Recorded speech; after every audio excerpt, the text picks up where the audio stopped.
Salut à tous et bienvenue dans cette nouvelle vidéo infocritique de figurines One Piece. J'ai remarqué que j'avais oublié pas mal de choses sur l'ancienne vidéo.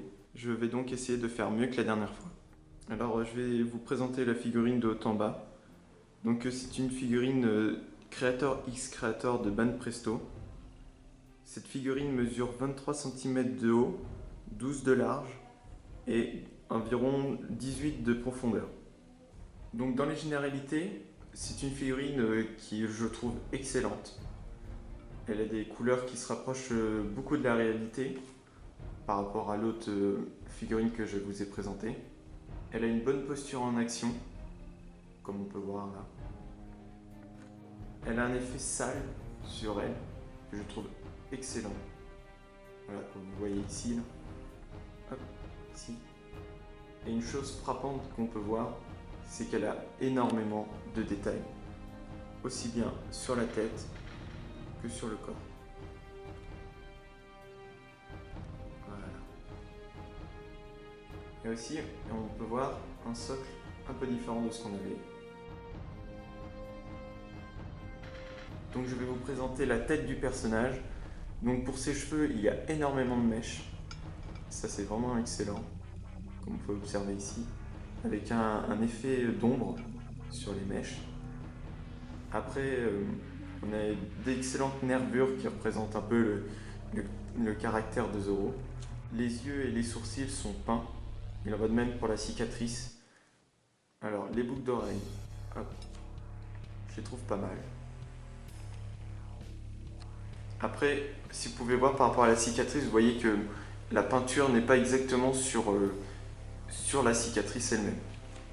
Ensuite, au niveau du cou, on a énormément de détails. Vous voyez ici, là. Beaucoup de détails. Et quelque chose que j'ai beaucoup apprécié, c'est que le raccord entre la tête et le corps est caché.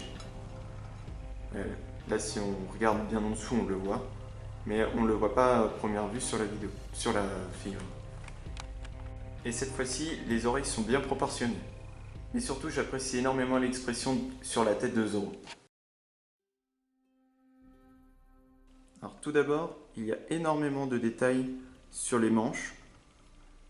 Voilà, comme cette manche-là par exemple. Et sur le dos, ou dans le dos. Ensuite, on a beaucoup d'effets d'ombrage et surtout sur le torse de Zoro. Je vais zoomer pour essayer de voir. Un petit défaut pour moi, c'est la cicatrice sur son torse qui n'est pas dans la sculpture. Elle est simplement peinte. On peut observer le raccord entre le bras et le torse, ou le tronc, ici, voilà. Mais on peut rapprocher ça à une couture sur l'imperméable. Donc à l'arrière de la figurine, on peut observer un petit jour présent entre la ceinture et l'imperméable, ainsi qu'un jour pour accrocher la ceinture, ici. Au niveau des sabres et des étuis, au niveau de la ceinture de Zoro, je les trouve pas mal, sauf il y a un problème pour le sabre bleu. Excusez-moi, je ne sais pas le nom. Voilà, c'est que la peinture ici n'est pas totalement finie.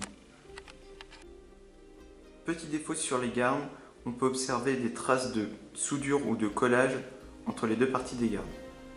Les étuis ne sont pas complètement durs, comme vous pouvez voir là. Et c'est plus dur que l'autre figurine. Et pour le sabre, voilà, c'est pareil.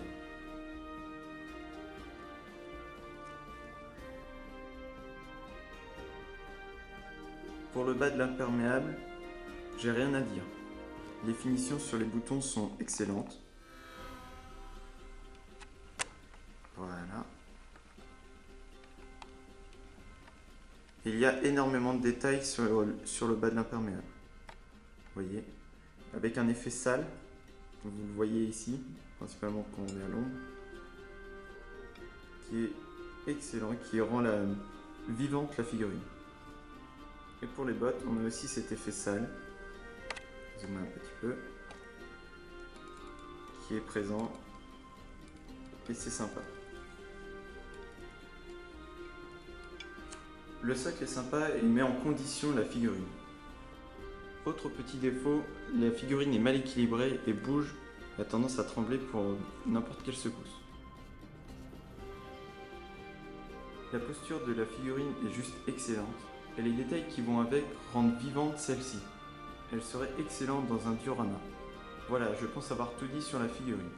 N'hésitez pas à vous abonner, à partager et à commenter. Allez, à la prochaine!